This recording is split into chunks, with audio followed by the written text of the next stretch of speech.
for more on this, we're now being joined by Lakh Professor NIPFP and Board Member of International Institute of Public Finance World Association of Public Finance Economists. She's joining us live from West Bengal. Welcome to WION, Ms. Chakrabarti. Thank you. First up, of course, your major takeaways from the budget, and what do you make of that major tax relief for the middle class? Thank you. When I look at this budget, I really felt that this is a business as usual budget. Though that announcement in the end, that rabbit she pulled out of the hat, that was like the income tax relief for the middle class. But I'm quite concerned about the overall framework of this budget, because that one announcement, it's getting neutralized by the overall framework of this budget. Because if you look into the numbers, the fiscal arithmetic, the numbers look all right. But where she has done the size of the government, that cut in the expenditure is a matter of concern, because it was 48 lakh crore last year. This time she adjusted it to 47, and the fiscal deficit to GDP she pegged, that was, as anticipated, it was not 4.5%, but it is below that. So there is a huge expenditure compression that has happened. And given this poly crisis, given this, mounting uncertainties globally, we thought that it is going to be a very radical, budget, just like the way the 1991 reforms happened. It is going to be a very radical budget, but it was a business as usual, and it is a matter of concern where the expenditure compression has happened. It's interesting that you mentioned that there is a compression in government expenditure. Now, the philosophy perhaps of the governments over the course of the last few years had been that they wanted to tax from the people and from the companies so that the government would have money and the government would then decide in terms of where that money would be spent. But this time around, the reason as to why there is perhaps a reduction in the amount of government spending is also because the government is taking so much less from the people.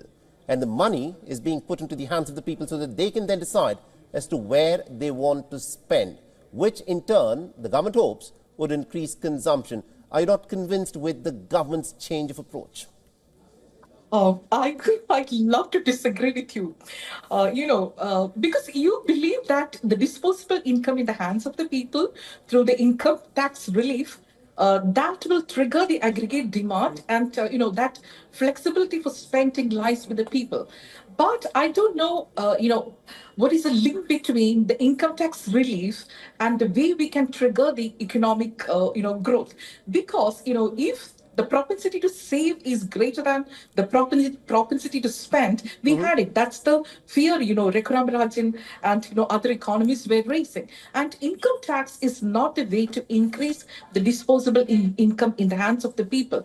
And now we are very worried about, the youngsters, the plummeting job, the plummeting employment, where, more money should come through the participation income. But the job of the budget is to create the jobs. So there, I'm quite concerned that whether this link you mentioned, that giving more income in the hands of the people, the disposable income in the hands of the people by this non-income tax slab, increasing that will do that magic. I'm concerned about that. I'm just playing the devil's advocate here. This is classical Keynesian economics, which would say that if you give more money into the hands of the people, they would go ahead and spend it to, fulfill the needs that they have, which in turn will create a virtuous cycle. That one believes is what the government is aiming for. Are you not convinced with that? Sure, increasing the income in the hands of the people, if you're giving the cash transfers, that's what is the element, what was the element suggested by the previous CEA, Arvind Subramaniam. And many states are playing with that, given the fiscal policy and elections link, by providing the cash transfers into the hands of people. That's a different kind of an approach to increase the disposable income in the hands of the people. But the income tax, how many people are paying income tax in India? Because in the organized sector, it's quite, maybe 4%. And within the 4%, how many people are paying the income tax? So it's a minuscule population proportion, where she was targeting.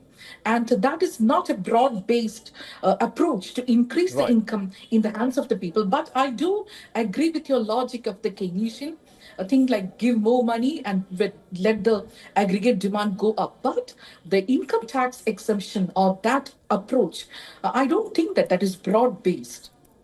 Right, just to take that point forward, how do you perhaps see the finance minister boosting urban consumption, which was one of the major concerns before the budget was tabled, like what even Saleh was talking about here, with tax relief also putting more money in the hands of the consumers?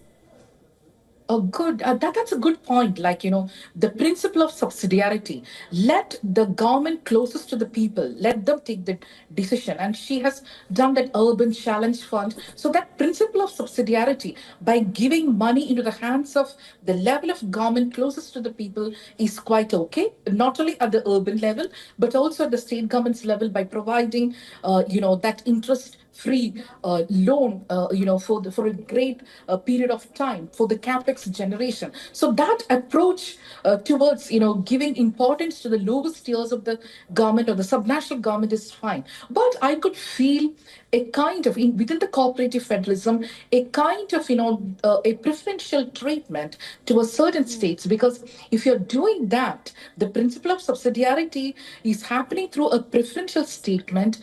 That's very demoralizing, because let the finance commission do that job, the way in which they decide the intergovernmental fiscal transfers. Right. But if you use the budget as a tool, that can lead to a kind of an capture, a political elite capture. That's what I'm concerned. Interesting. Now, a lot of talk will, of course, be as to have the finance minister has gone ahead and addressed the concerns of the middle class by giving them some amount of relief with respect to the taxes. But a lot of people have been complaining about how the government and the revenue machinery works in collecting taxes. There was almost a fear that we were living in a regime of tax terrorism. Do you think, by the announcements that she has made today, that she's in fact gone on to address the manner in which the taxes will be collected, both from the corporates and from the individuals here?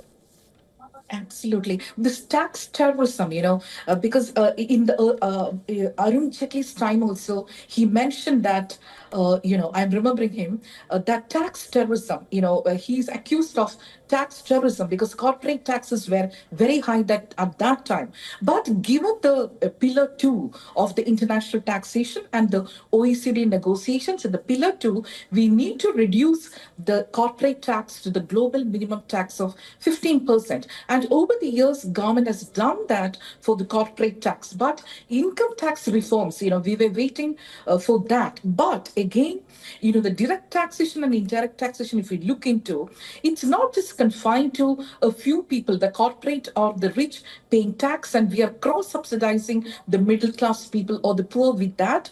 Given the structure of indirect taxes, quite huge in the overall tax structure, it's not cross-subsidizing because equally paying tax and the taxation is getting regressive. So I look at it from that point of view. Of course, to attract the mobile capital, Right. we reduce the corporate taxes, and that's welcome, that the global minimum taxes for the corporate taxes. But it's not only about the indirect taxes, but there is a link between the direct taxes and indirect taxes. Right, Ms. Chakrabarti, while the tax relief is one of the focal point right now, let's also talk about some of the transformative reforms that the finance minister made across domains like taxation, power, urban, mining and other regulatory reforms. Your assessment of that? Oh, yes. She did that very brilliantly by providing this zero point 0.5 extra borrowing space to the subnational governments if they undertake the power sector reforms. If you improve the financial efficiency and the operational efficiency parameters of the discom companies, then the states can avail that 0.5% of the, that fiscal deficit to GDP. She enhanced it by 0.5. So that link between the structural reforms and the fiscal consolidation, that's a welcome move, because the growth that we are facing, that's not only the cyclical growth but the structural factors of the growth process is equally relevant, and she has focused on the structural reforms, especially in the power sector. And this is also relevant if you look into the link between the fiscal transition and the energy transition. The power sector is very relevant, and that link, I do welcome the way she has linked the fiscal consolidation process and the power sector, the reforms. And coming to the mining, of course, we have moved the ad valorem taxes, but the competitiveness of the sector is getting affected, and many Right. corporate firms are very vocal about it, because if you increase the taxation related to the natural taxes or the royalty for the mining and the multiplicity of the taxes, given the carbon taxation and all, Right. it will affect the competitiveness of the mining sector, and it will in turn affect the augmentation of revenue as well. So we have to wait and see the structural Right. reforms. Yeah. Right, Ms. Chakrabarti.